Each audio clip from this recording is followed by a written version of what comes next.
Bronte, while I'm still with you, we know that the security's really heavily beefed up for the coronation. What do we know, and is it visible to you yet? There have actually been barricades already erected outside Buckingham Palace, which is where a lot of the action is going to take place on Saturday.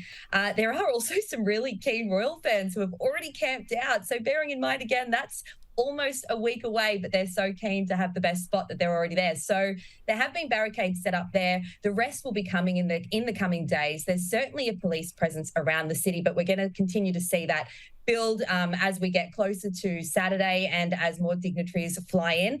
The security operation is going to be one of the biggest that Britain's ever seen. It was originally expected to cost less than $200 million.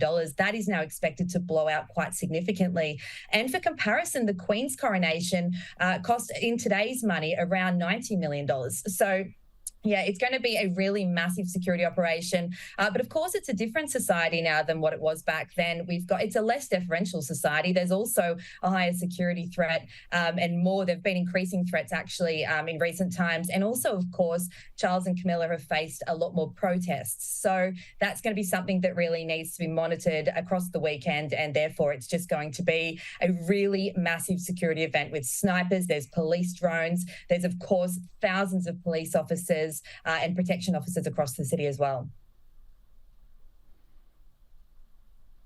Now, Louise, you just saw the front page of the Mirror there that the security cost will be approximately £150 million. Does that surprise you, and do you suspect that that's all warranted?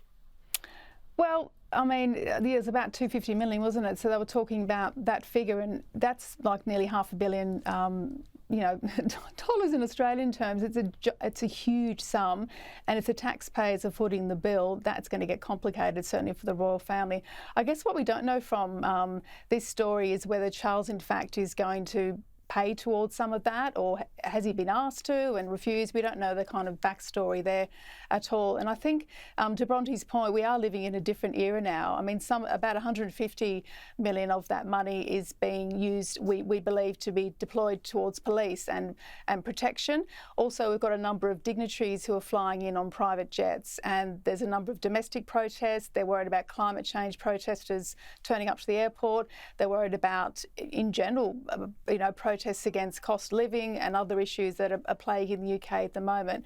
Plus, of course, the omnipresent threat of terrorism in the UK. There's been a number of, diabolical and very tragic and devastating terrorist incidents in London in the last 20 years. So they'll be doing everything possible to avoid any type of upset on the day the King gets crowned.